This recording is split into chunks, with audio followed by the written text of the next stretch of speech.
I love to read biographies. That's one of my favorites. Just recently, I've been reading a few biographies. Boys' War by David Michel. It's got a little information about a guy named Eric Liddell. You may have heard of him. The subject of the movie Chariots of Fire. And it's a wonderful biography of this man who went through a Japanese internment camp. And the Lord delivered him from there. Boys' War. And then I just finished reading the biography of C.T. Studd, cricketer and pioneer, the founding father of the Worldwide Evangelism Crusade, WEC. Another wonderful biography. A few years back, I read this biography. It's called Long Walk to Freedom. Not only do I read Christian biographies, this is a secular biography. Long Walk to Freedom. I don't know if you've ever read this biography. It's about Nelson Mandela. I still recall what I read those few years back. He was a prisoner of the South African president for 27 years, longer than most of you have been alive, or many of you have been alive. 27 years, he's a prisoner with hard labor for his beliefs.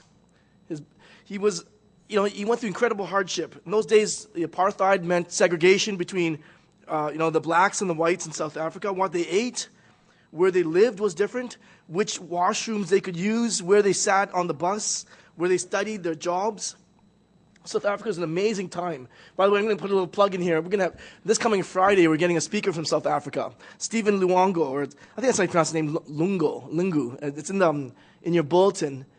And he's also someone who's a product of that apartheid regime. Stephen was I think later on we'll have a little more information about him, but he was like a terrorist. It's interesting. Yet he came to know the Lord. So come this Friday, by the way, to the Thanksgiving special this Friday. But Mandela represents three common truths, three truths common to all great movements in history. The power of a new idea, that apartheid was wrong, racial equality, the power of suffering, willing to have hard labor for 27 years for the sake of his cause. And the third idea, the third movement that he represents is the power of a few committed, passionate individuals for a cause. The power of a few committed, passionate individuals willing to go to prison for the sake of their cause. Today in our text this morning, we're going to read about another passionate, powerful individual, the Apostle Paul, a brave man who glowed with supernatural transformation, someone once said, like Moses almost. His mind burned with the understanding of supernatural truth. He was given truth from God, and he made a huge difference in the world. It's almost impossible to underestimate, or to overestimate, I should say, the importance of the Apostle Paul. Once they had a survey of theologians, a modern-day theologian, and they asked, who is the most important person other than Jesus Christ in the history of the Christian faith? And he came out top. Everyone said the Apostle Paul was tops. He made the most difference. He wrote a third of the letters of the New Testament, including the book of Romans, which Martin Luther, the reformer, grabbed onto and changed the history of the church. He was a mentor to people like Titus and Timothy. That changed the world. And then he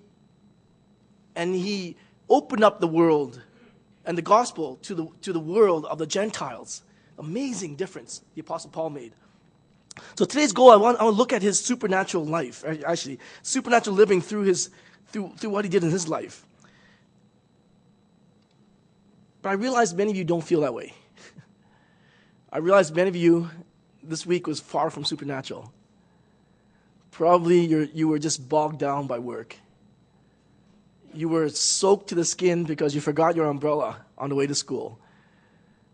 You didn't feel supernatural when your child vomited on the kitchen floor and you had to wipe it up.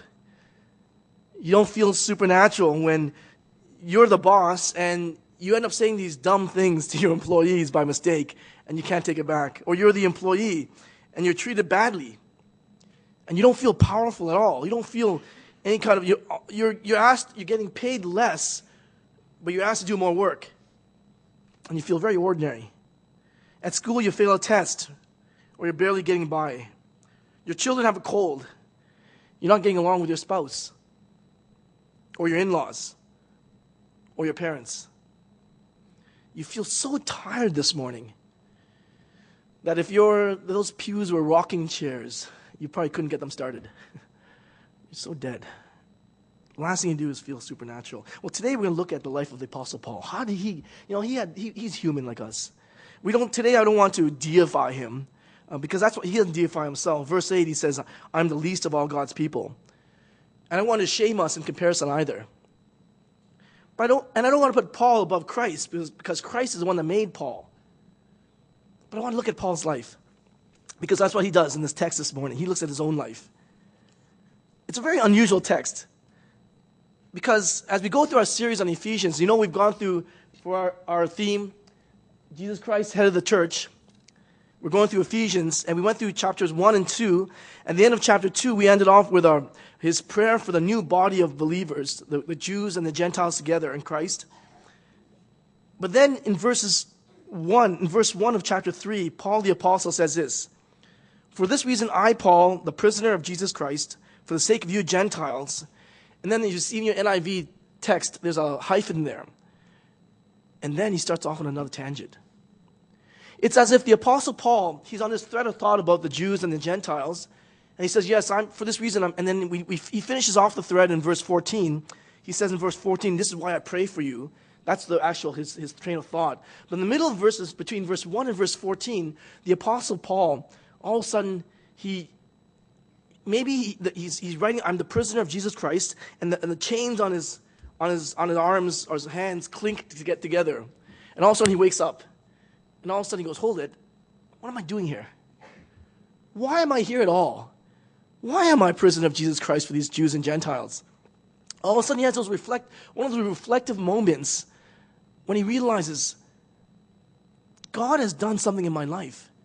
And this is not any other day. This is not like any other day. I'm not just here to listen to the gospel. If you're sitting here this morning in the pews, I'm not just here because my parents forced me to come here this morning. I'm not just here because I have nothing better to do on Sunday mornings. I'm here because I'm part of a new community of believers that's being built up of love and grace and mercy to show the light and the love of God to this world. It's that kind of moment when the Apostle Paul is reflective and he says, hold it, why am I a prisoner of Jesus Christ? I remember once I was shaving in front of the mirror. Just a normal day. I forgot which day it was now. I think it was like Tuesday or something. I was shaving, and I was thinking about, and all of a sudden it hit me that, hey, I'm a pastor of a church. What am I doing here? I was an engineer a few years back. I used to, I had my life going a completely different direction. But now look at this. The Lord has placed me in a position where I am to lead a people. And what kind of people are these people? These are doctors, engineers, lawyers, plumbers, guys that work on the floor, housewives, students. Why am I leading these people? And I started to think of individual people. And I thought people with the gifts of helps. And I thought of the people who do snacks for us every Sunday morning. I once tried to do snacks once, and it burned me out. It was just too much. I just couldn't handle just too many little things with snacks.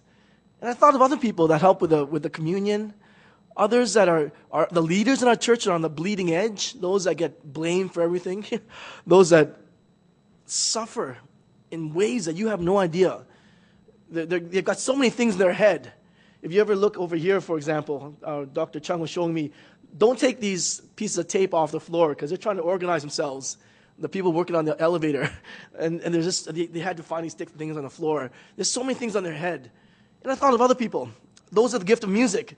Play music. If I was to try to, I used to joke that I can play music, and I just strum one string on a guitar, and then I start singing, right? And I can't do anything. And I think of these people, and I think, this is an amazing group.